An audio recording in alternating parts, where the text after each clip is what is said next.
사랑하는 주님, 주님의 은혜로 우리를 이곳에 불러주시고 주님 앞에 예배하게 하여 주심을 감사합니다. 마른 막대기와 같은 부족한 종을 하나님의 손에 붙들어 주시어서 하나님의 지팡이로 사용하여 주시옵소서. 예수님 이름으로 기도드렸습니다. 아멘.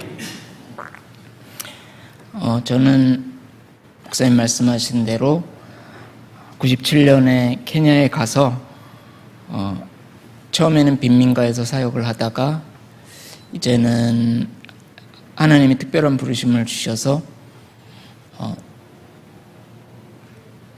회교 지역, 케냐의 북부, 소말리아와 이디오피아 가까운 지역에서 하나님의 은혜로 사역을 하고 있는 이원철 선교사입니다. 사역에 관한 말씀을 곧 나누겠지만 먼저 하나님의 말씀을 나누고 사역에 대한 보고를 드리고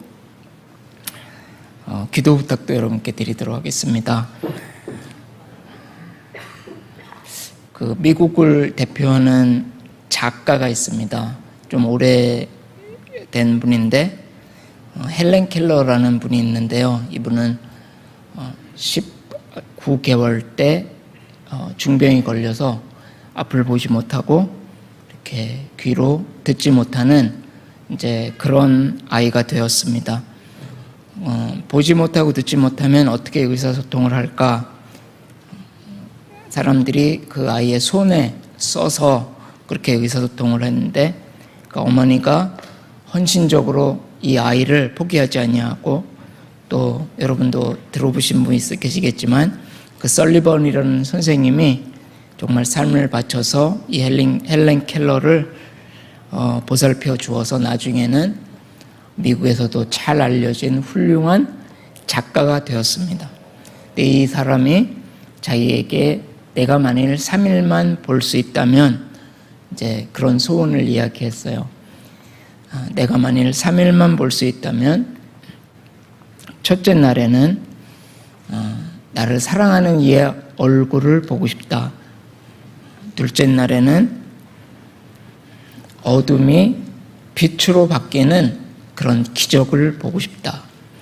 이제 밤이 깊어서 어두워지다가 해가 뜨면은 밝아지는 그러한 기적을 보고 싶다.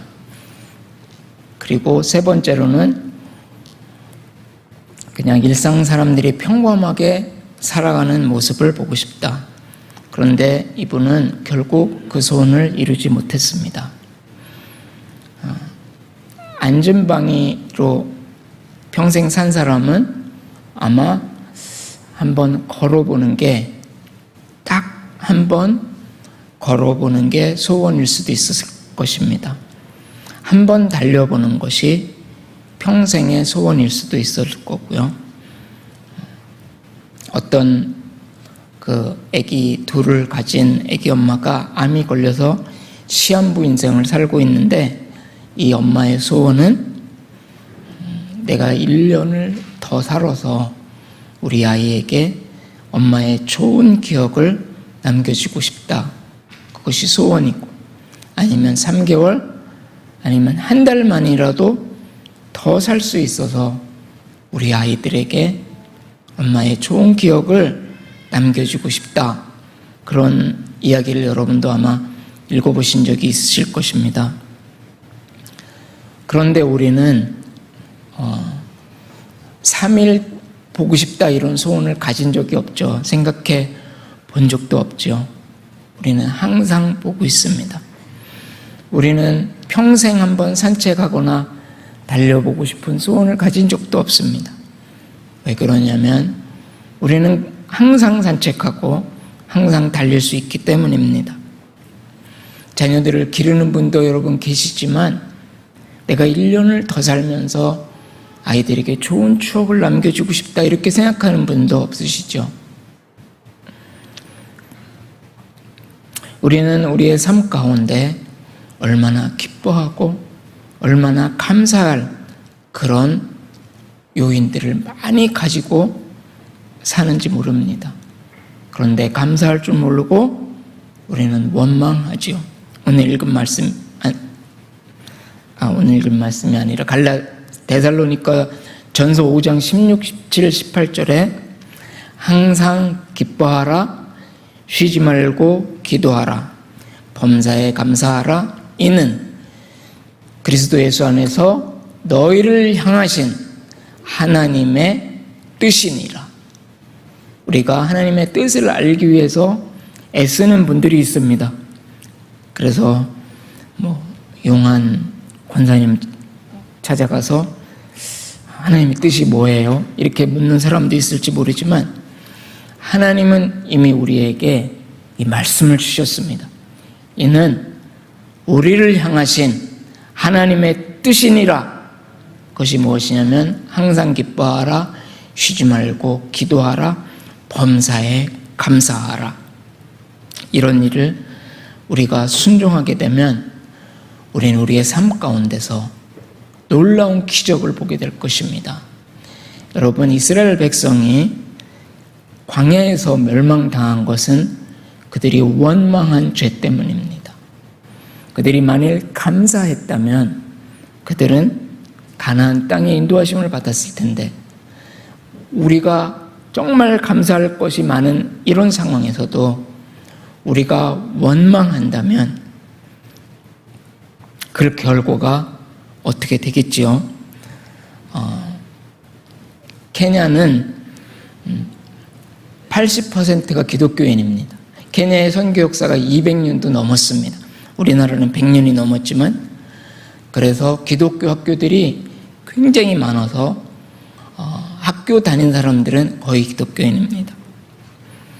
저도 97년에 나이로비에서 사역을 했는데, 사역을 7, 8년 하다 보니까 여기는 선교사도 너무 많고 사역자도 많은데 하나님이 나를 선교사로 부르셨다면 선교사가 없는 곳에 가야 되지 않겠느냐, 그런 생각을 하게 됐습니다. 그래서 케냐에 선교사 없는 지역을 찾아봤더니 소말리아와 가까운 그런 북부 지역에 선교사가 없는 것을 발견하였습니다. 그래서 그곳에 갔더니 거기는 95%가 회교도들입니다. 그래서 그곳에서 기독교 학교를 시작했는데, 그곳에 지금은 떠나셨지만 전에 저보다 먼저 와 계신 선교사님이 한 분 계셨었어요. 그분이 저에게 물어보셨어요. 미국 선교사님인데 연세가 많이 드신 분입니다. 당신이 이곳에 와서 무슨 사역을 하겠습니까? 저는 이곳에 와서 기독교 학교 사역을 하겠습니다. 그랬더니 이분이 눈에 눈물이 글썽글썽하면서 우리 아이들이 학교에 가면 코란을 배운대요. 거기는 95% 무슬림이기 때문에 학교에 가면 다 코란을 배웁니다.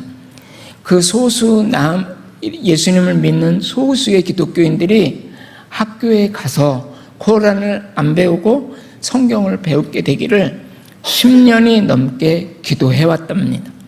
근데 제가 거기 가서 학교 사역을 하겠습니다 그러니까 이분이 너무 감동을 받아가지고 눈물이 글썽글썽하면서 하나님이 당신을 이곳에 보내셨다. 그래서 그곳에서 기독교 학교를 시작했습니다. 사역 이야기는 며칠 동안 해도 시간이 모자랄 것 같습니다. 그래서 오늘은 한 가지만 하겠습니다. 그곳에서 기독교 학교를 시작했고, 이제 학교 안에 기도실을 지었습니다. 그래서 11개의 개인 기도실이 있어서 거기 가서 아무 방해받지 않고 자기가 시간이 있을 때 가서 기도를 할 수 있습니다. 어느 날 제가 거기서 기도를 하면서 하나님께 이런 질문을 했습니다. 우리가 다 아는 이야기입니다. 하나님께서 그분의 아들을 세상에 보내셨죠. 그래서 제가 하나님께 하나님은 왜 아들을 보내셨어요? 그렇게 하나님께 질문을 했습니다.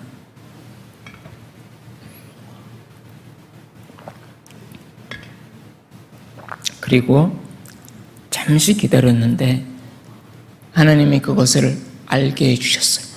제 마음에 알게 해주셨습니다. 그리고 제가 하나님께 울면서 하나님은 미쳤습니다. 나 같은 더러운 죄인을 위해서 하나님은 하나님 나라의 모든 것 되시는 그분의 아들 예수 그리스도, 모든 천사들로부터 매일 영광을 받으시는 그분의 아들 예수 그리스도를 나 같은 죄인을 위해서 이 땅에 보내시고 희생 제물로 준비시켜 주셔서 나의 모든 더러운 죄를 씻어 주시기 위해서 그분을 십자가에 못 박고 온갖 조롱을 다 당하게 하시고, 그리고 결국은 하나님께서 내가 죽을 모든 죄를 그분에게 다 씌우시고 그분을 죽여서 십자가에 죽여서 나의 죄를 씻어 주셨다고 생각하니까 하나님, 그거는 말도 안 됩니다. 어떻게 나같이 더러운 자를 위해서 그 영광스럽고 존귀한 하나님의 아들 예수 그리스도를 이 땅에 보내셔서 그렇게 죽일 수가 있습니까? 하나님 미쳤어. 하나님 미쳤어요.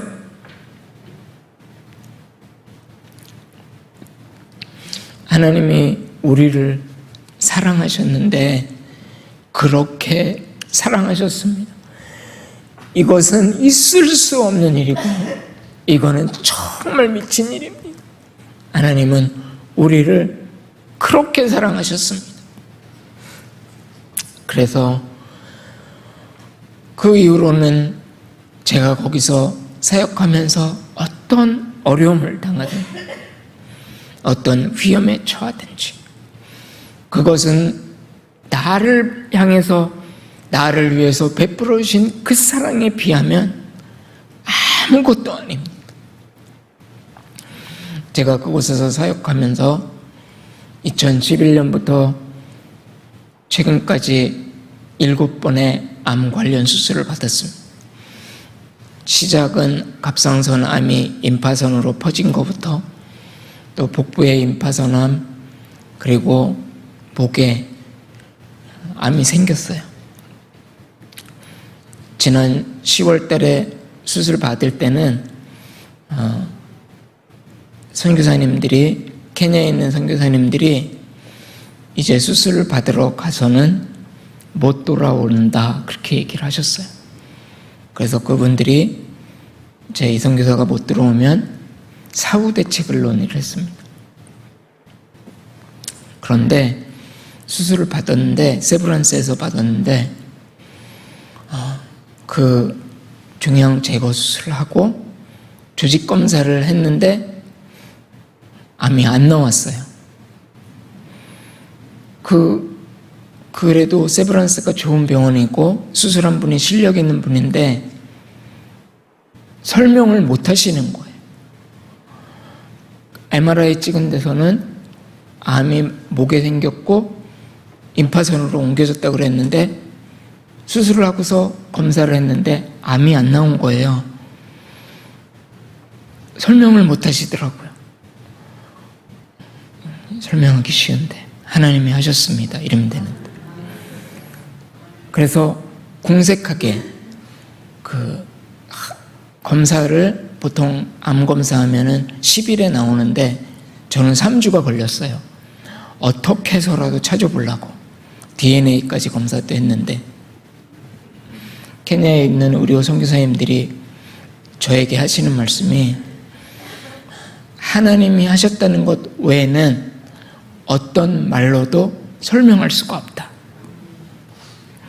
그런데 그렇게 많이 수술도 하고, 또 제가 한 번은 차를 몰고 가다가 옆에서 무장강도가 저를 맞추려고 총을 쐈어요.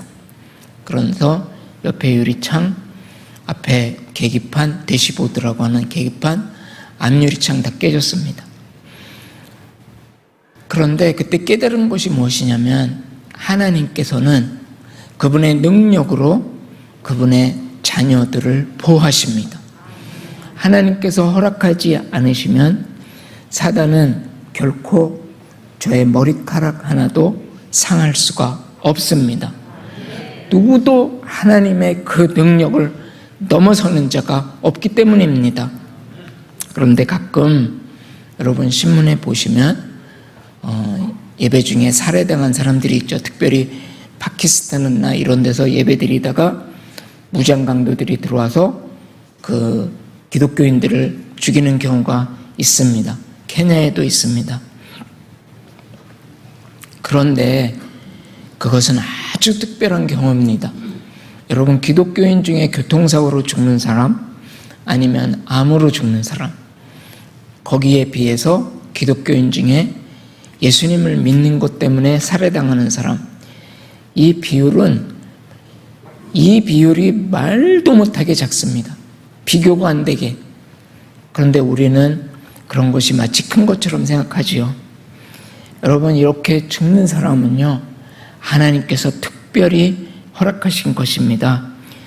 예수님께서 요한복음 17장에 십자가에 돌아가시기 전에 하신 기도가 무엇이냐면, 하나님 이제 때가 됐으니까 아들을 영화롭게 하사 아들로 하나님께 영광을 돌리게 해 주십시오. 그런 기도가 나옵니다. 예수님은 십자가에 달려 못 박히시는 일을 하나님께 아들을 영화롭게 하사 이렇게 표현하셨습니다. 우리가 주를 위해서 고난을 받는 것은 슬퍼할 것이 아니라 영광스러운 일인 것을 우리가 알아야 합니다. 우리가 이 세상에 살다가 누구나 죽습니다. 한 100년쯤 살았다 할지라도 얼마 지나면 다 잊혀집니다. 그러나 우리가 주를 위해서 고난을 받으면 우리가 영원한 하나님 나라에서 영원히 빛날 것입니다. 그 영광을 하나님께서 어떤 특별한 사람들에게만 허락을 하시는 것입니다. 그래서 혹시 제가 고난을 받거나 또 제가 순교를 당했다, 그러면 여러분 안타까워하실 것이 결코 아니고 여러분은 부러워해야 됩니다. 여러분 정말 질투해야 되고 부러워해야 됩니다. 왜 그러냐면 하나님께서 저를 영원한 영광으로 이끄셨기 때문입니다. 그리고 항상 기뻐하라. 그래서 제 안에는 이렇게 나를 권하신 하나님의 기쁨이 어떠한 방해와 어려움도 저를 막을 수가 없습니다. 여러분에게도 이 구원의 감격이 매일매일 새로워지시기를 바랍니다. 그리고 쉬지 말고 기도하라. 워렌 버핏이라는 사람이 1년에 한 번씩 그 사람을 만나서 식사를 하면서 자기가 갖고 있는 지식을 전달해 줍니다. 그래서 올해 경매에는 어떤 사람이 38억을 썼대요. 또 다른 사람이 더 많이 쓰면 그 사람은 기회를 못 얻습니다. 그래서 식사하면서 나누어준 주식에 관한 정보나 이런 거 가지고서 더 큰 이익을 얻을 수 있기 때문에 그렇게 합니다. 항상 쉬지 말고 기도하라. 우리가 쉬지 말고 기도하는 것은, 언제나 항상 쉬지 말고 기도하는 것은 성령님과 교통하기 때문입니다. 워렌 버핏은 성령님이 보실 때 먼지와 같은 사람입니다. 우리에게는 이 성령님과 순간순간 교제하고 물어보고 그분의 말씀을 들을 수 있는, 그렇게 기도할 수가 있는 그런 권한을 우리에게 하나님께서 주셨습니다. 이 얼마나 감사한 일입니까? 그래서 우리가 항상 무슨 일을 하든지 기도하면, 우리가 많은 경우에 우리 마음대로 하다가 어려움을 당하면 주님께 오잖아요. 그렇게 하지 말고 항상 모든 일에 기도하면, 우리는 이 길이 바른 길인지 저 길이 바른 길인지 모르지만 성령님은 이미 저 너머까지 다 알고 계시고 우리 안에 계시면서 우리의 삶을 인도하시기를 원하시기 때문에 항상 쉬지 말고 기도하라. 이것이 얼마나 우리에게 감사한 말씀인지 모르겠습니다. 마지막으로 모든 일에 감사하라. 그 사진을 제가 가져온 게 있는데 사진을 띄워주십시오. 여러분 저 사진 본 기억나시죠? 근데 어떤 분들은 기억나시고 요즘 분들은 잘 모르실 거. 저는 어렸을 때 굉장히 많이 봤습니다. 저희 집에도 이 사진이 있었습니다.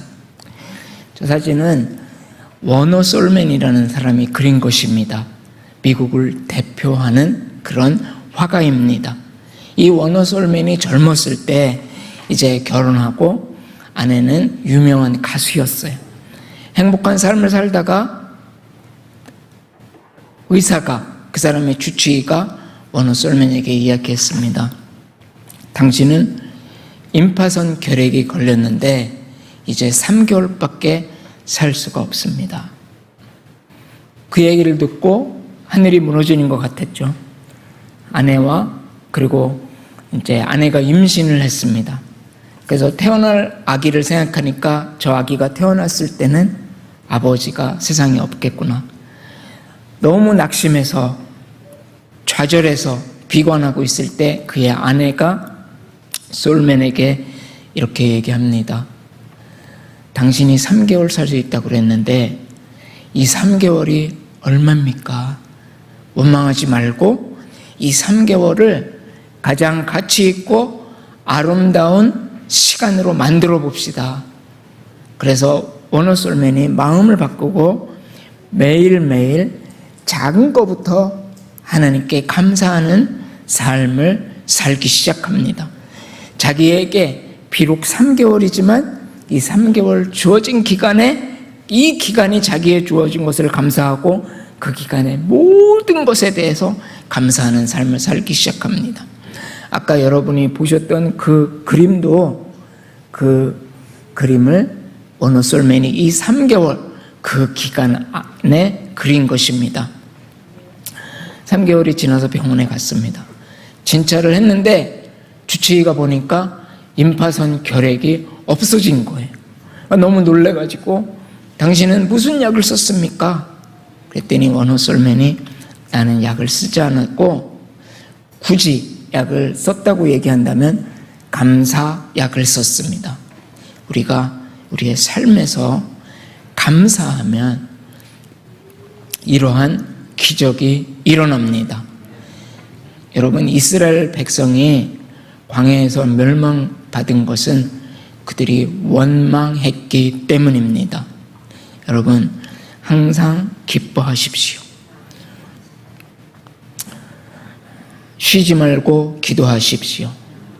범사에 감사하십시오. 이것은 여러분과 저를 향해서 그리스도 예수 안에서 우리를 향한 하나님의 뜻입니다.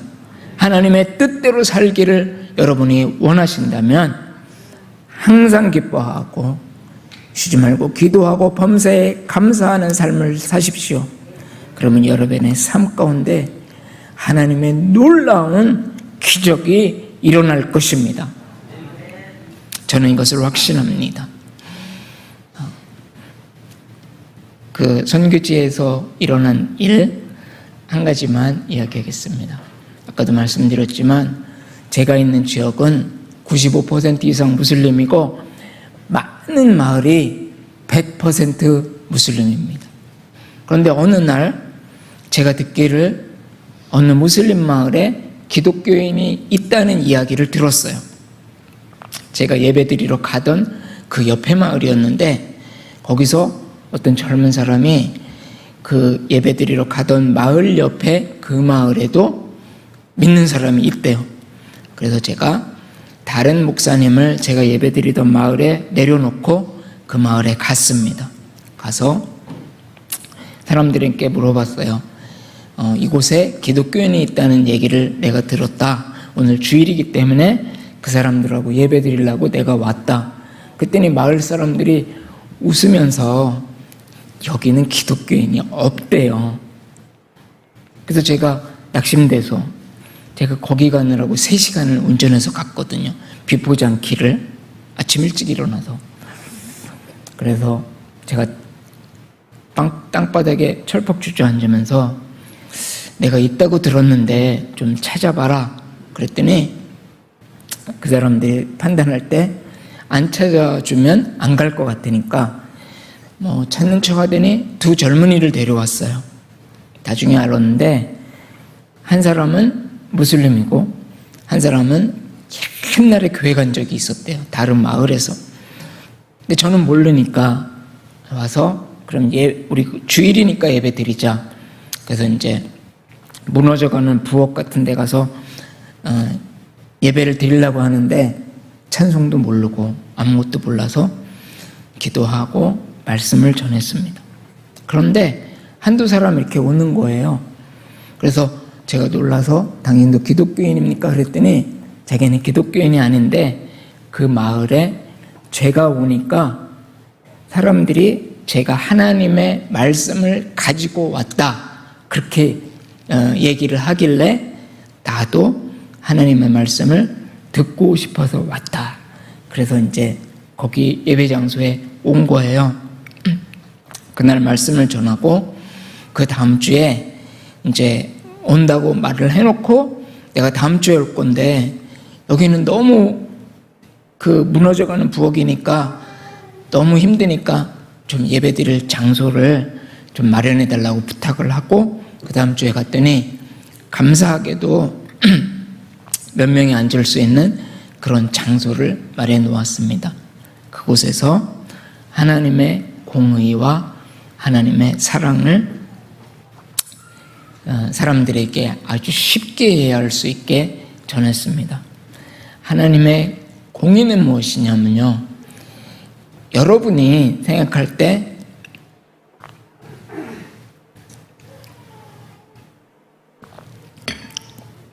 제가 목 수술을 많이 해서요 말을 조금 하면 이렇게 됩니다. 양해해 주십시오. 여러분이 생각할 때 내가 금식하면서 눈물로 철야하며 간절히 하나님께 내 죄를 용서해 주십시오. 그러면 하나님은 여러분 죄를 용서해 주십니까? 하나님의 공의의 성품에 따라서 하나님은 여러분이 그렇게 기도할지라도 하나님은 용서하지 않으십니다. 하나님의 공의는 죄를 지은 사람은 반드시 그 죄의 값을 치르게 하는 것이 하나님의 공의입니다. 만일 하나님께서 그분의 뜻에 따라서 우리의 죄를 다 용서해 주실 수 있다고 하면 왜 하나님께서 그 사랑하는 아들을 하늘 보좌를 떠나서 이곳에 보내시고 십자가에 못 박으셨겠습니까? 그래서 우리가 죄를 용서받을 수 있는 단 한 가지 길은 예수 그리스도를 믿고 그 예수 그리스도의 보혈이 우리의 죄를 씻어주는 이 한 길밖에 없습니다. 다른 사람들은 여기에도 구원이 있고 저기에도 구원이 있다. 예수 그리스도가 없는 곳에는 결코 죄사함이 없기 때문에 그곳에는 구원이 없습니다. 그래서 하나님의 공의를 설명하니까 그 사람들도 다 맞대요. 자기네 이슬람에도 그런 교리가 있대요. 그래서 이 사람들은 어떻게 생각하냐면 자기가 살면서 지은 죄 그리고 살면서 행한 선한 일을 달아봐서 죄가 무거워지면 지옥으로, 선한 것이 무거워지면 천국으로 간다고 하는데 사람들이 다 자신이 없지요. 근데 여러분, 선한 것이 무거워져도 여전히 죄가 있기 때문에 이 사람들은 하나님 나라에 못 갑니다. 그런데 그 사람들이 그렇게 믿고 있는데 자기들이 아무리 생각해 봐도 자신의 죄 때문에 하나님 나라에 가기는 틀렸다. 그래서 무슬림들은 항상 공포 안에 삽니다. 공포. 자기가 죽어도 하나님 나라에 갈지 지옥에 떨어질지 모르고 두려움 가운데 살고, 그러니까 극단주의자가 그래서 나옵니다. 내가 만약에 온몸에 폭탄을 장치하고 저기 들어가서 죽으면 거긴 천국 간다는 얘기가 있거든요. 그런 거짓말이 있거든요. 그러니까 그런 일을 하는 것입니다. 그런데 그 마을에 있는 사람들이 이야기를 들었는데 무슨 얘기를 들었냐면, 하나님은 공의로우신 분이다. 사람들이 다 동의했습니다. 그렇다면 우리는 우리의 죄로 누가 하나님 나라에 갈 수 있겠느냐? 사람들이 다 동의를 합니다. 아무도 못 간다. 그렇기 때문에 하나님께서 우리를 사랑하셔서 우리를 불쌍히 여기셔서 우리가 여전히 죄가 갖고 있지만 우리가 하나님 나라에 갈 수 있는 길을 여셨다. 그것이 바로 하나님께서 예수 그리스도를 이 땅에 보내시고, 그분은 아무 죄가 없지만 그분에게 우리가 가진 모든 죄를 다 뒤집어 씌우고, 아무 죄 없지만 그 죄, 내가 죽어야 될 그 죄를 짊어지시고 십자가에서 죽임을 당하신 그 하나님 아들 예수 그리스도를 믿으면 하나님께서 우리가 죄 있음에도 불구하고 우리의 죄를 다 가지시고 그분에게 씌우시고 우리의 죄를 용서하셨기 때문에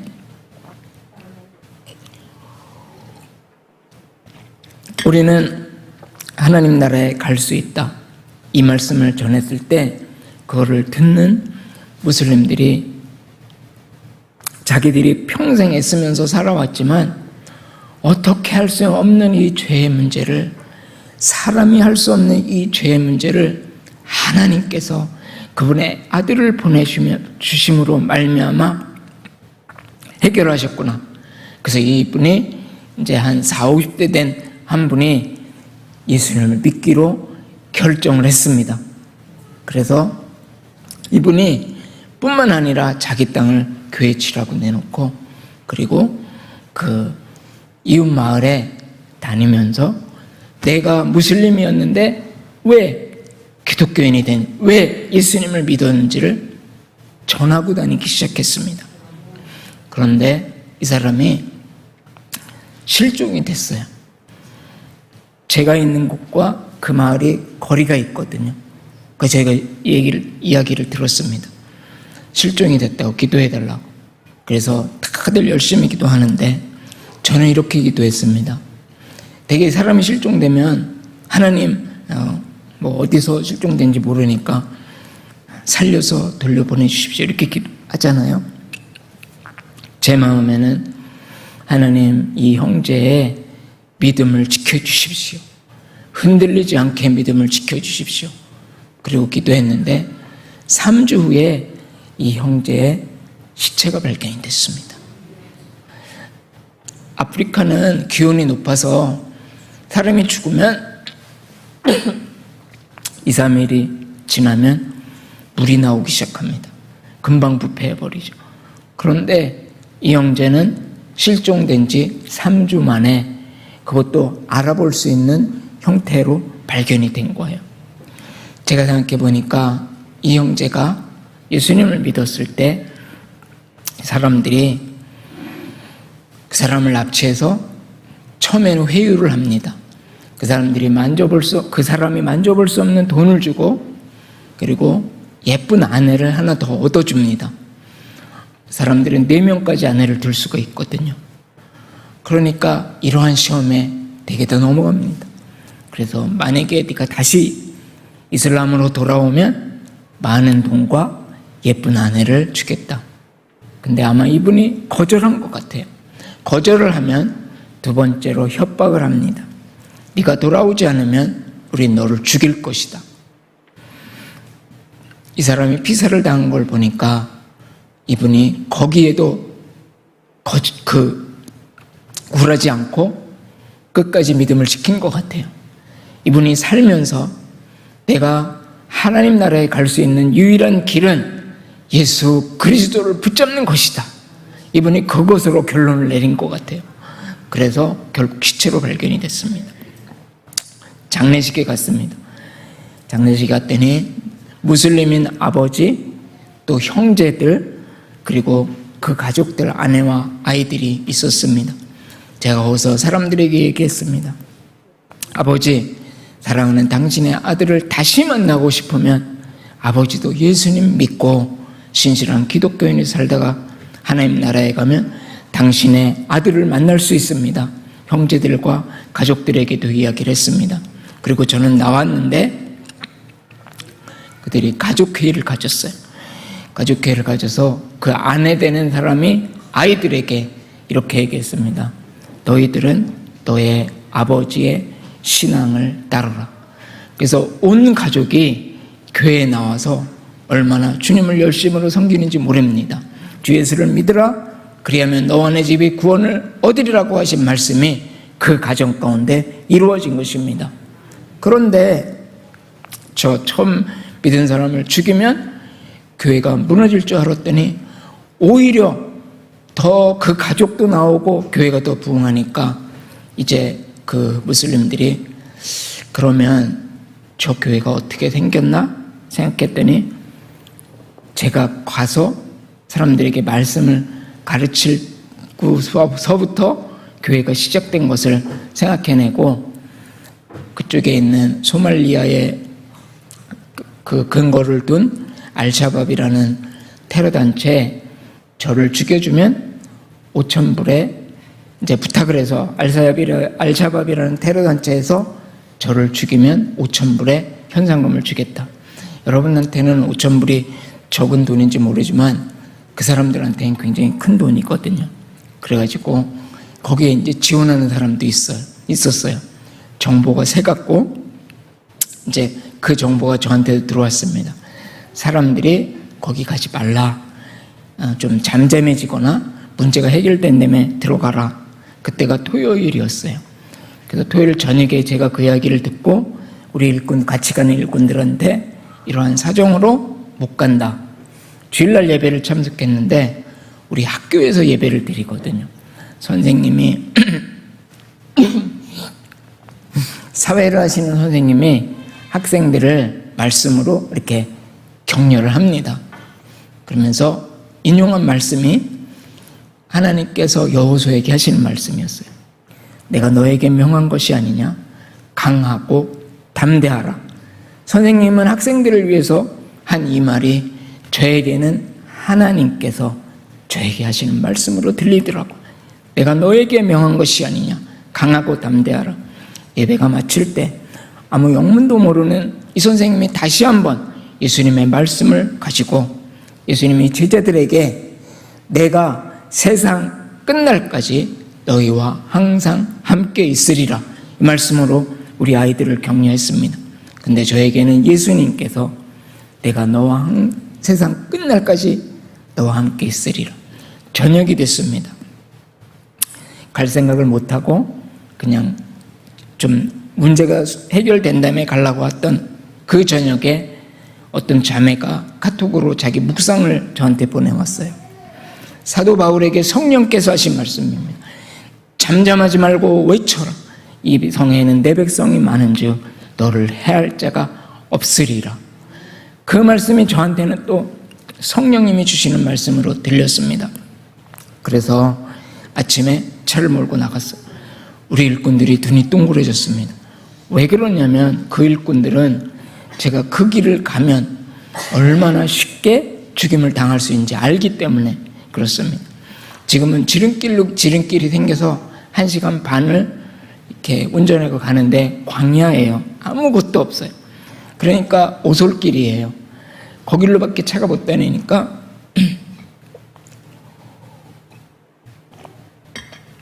그 길에 돌을 놓는다든가 통나무를 놓고 그럼 제가 치워야 되니까 내려야 되잖아요.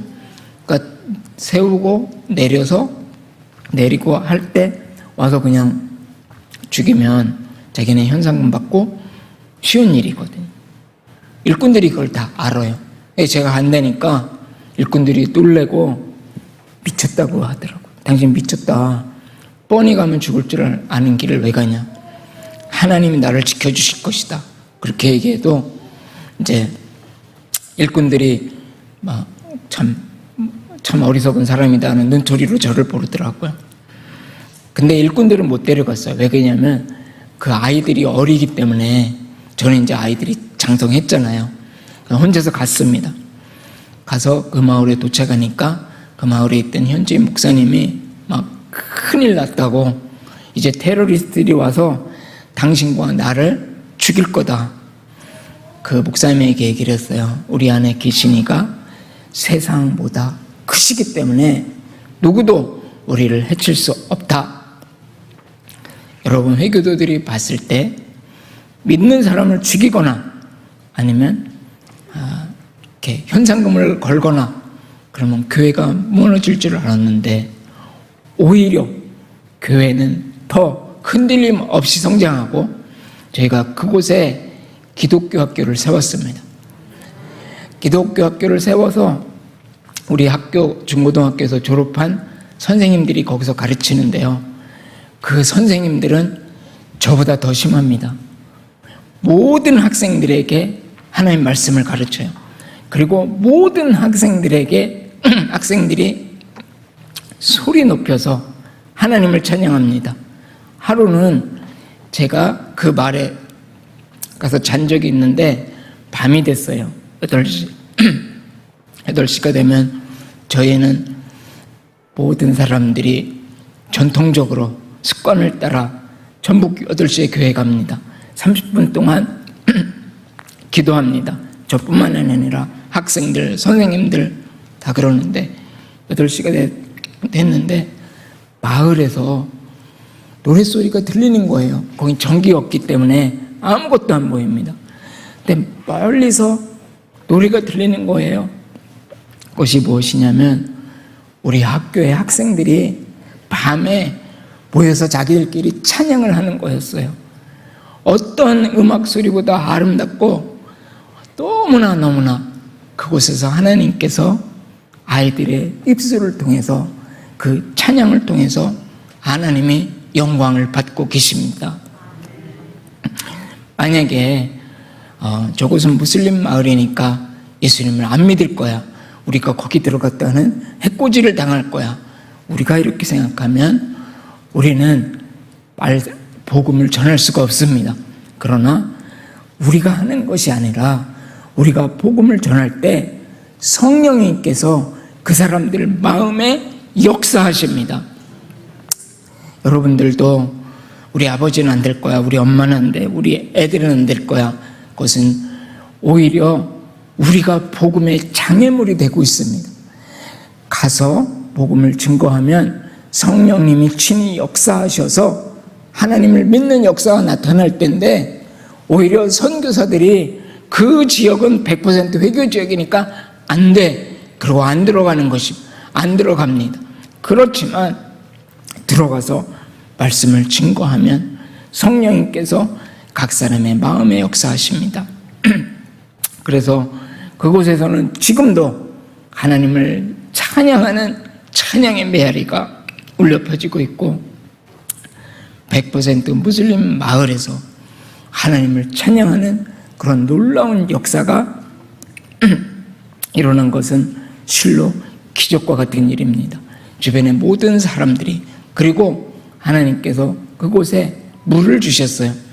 그 지역의 물은 짜고 그래서 마시기에 적당하지 않은데, 하나님께서 엄청난 양의 물을, 아주 깨끗한 물을 주셔가지고 사람들이 하나님이 하셨습니다, 그렇게 고백하는 그런 놀라운 역사가 있습니다. 제가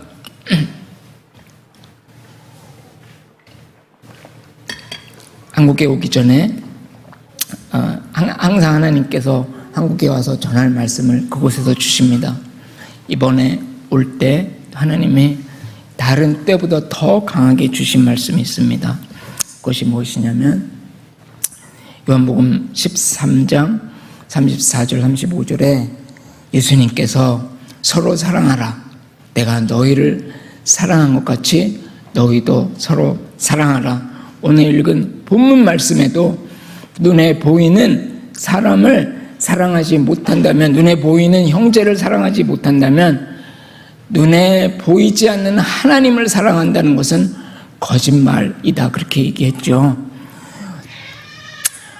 우리 가운데 어떤 믿음이 있냐면, 내가 한번 예수님을 믿으면, 예수님의 보혈로 씻김을 받았으면 나는 하나님 나라에 간다. 비록 내가 미워하는 사람이 있어도, 비록 내가 용서 못하는 사람이 있어도, 비록 내가 내 형제를 사랑하지 않아도 나는 예수님을 믿었기 때문에, 예수님의 보혈로 씻김을 받았기 때문에 하나님 나라에 갈 수 있다고 그렇게 많은 사람들이 생각합니다. 그러나 여러분, 생각해 보십시오. 이것이 예수님께서 크고 첫째 되는 계명이 뭐냐면요, 하나님을 사랑하고 이웃을 사랑하는 것이 크고 첫째 되는 계명이고, 예수님께서 새 계명을 너희에게 주노니 내가 너희를 사랑한 것 같이 서로 사랑하라. 그러면 우리가 이 계명을 지키지 않고도 하나님 나라에 들어갈 수 있습니까? 예수님 믿었기 때문에? 이것은 거짓말입니다. 이것은 거짓말입니다.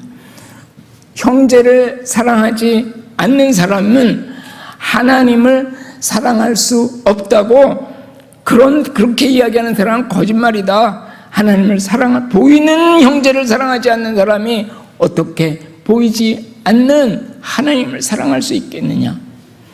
우리가 형제를 사랑하는 것은 예수님께서 부활 승천하시기 전에 주신 새 계명이고 크고 첫째 되는 계명입니다. 이 계명을 지키지 않는 사람은 누구도 하나님 나라에 들어갈 수 없습니다.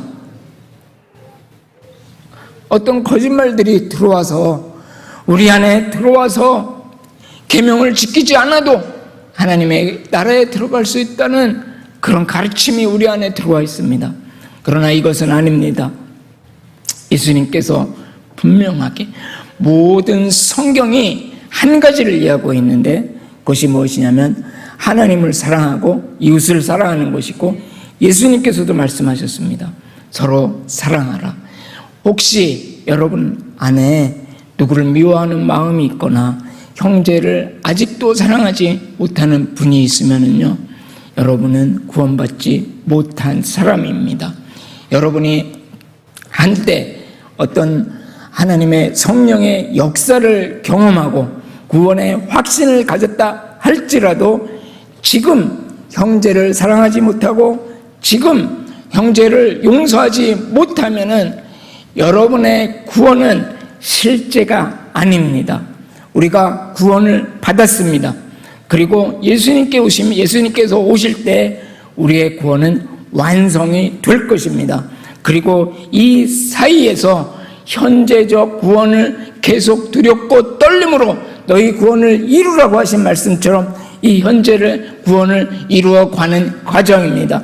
이 과정 가운데서 하나님의 말씀을 순종하는 자가 이 구원을 끝까지 이루어갈 수가 있는 것입니다. 사단은 많은 거짓말로 우리에게 들어와서 누구라도 구원을 못 얻게 합니다. 그러나 우리는 이 말씀 위에 굳게 서서 순종해야 됩니다. 에덴 동산에서 하나님께서 아담과 하와에게 이렇게 말씀하셨죠. 아담에게 말씀하시기를 동산 중앙에 있는 선악을 알게 하는 나무의 실과를 먹으면 내가 정령 죽으리라. 사단이 와서 내가 정령 죽지 아니하리라. 이것을 먹으면 너의 눈이 밝아져서 선악을 분간하는 일에 하나님과 같이 되리라. 여러분 보십시오. 하나님이 정령 죽으리라. 사단이 정령 죽지 아니라. 하와의 행동은 무엇이었습니까? 누구의 말에 순종했습니까? 사단의 말에 순종했습니다. 왜 그러냐면 그가 사단의 말을 믿었기 때문입니다. 우리의 삶을 지켜보십시오. 우리가 하나님의 말씀에 순종한다면 우리는 하나님을 믿는 사람입니다. 우리가 하나님의 말씀에 순종하지 아니하면 우리의 믿음은 참 믿음이 아닌 것입니다. 말씀을 마치겠습니다. 여러분, 이것을 꼭 기억하십시오. 우리는 서로 사랑해야 됩니다. 그것이 하나님의 크고 첫째 되는 계명이고 예수님께서 우리에게 주신 새 계명입니다. 우리가 서로 사랑할 때, 우리가 제주순복음교회 안에서 우리가 서로 사랑할 때 우리는 하나님 나라의 큰 영광을 보게 될 것입니다. 기도하겠습니다.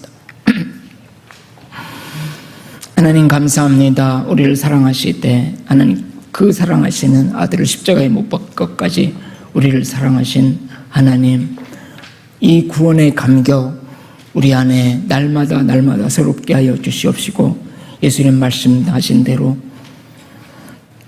내 이웃을 내 몸과 같이 사랑할 뿐만이 아니라 예수님이 우리를 사랑하신 것처럼 우리도 서로 사랑함으로 말미암아 우리 교회 안에 하나님의 놀라운 영광을 보게 하여 주시옵소서. 예수님 이름으로 기도드렸습니다.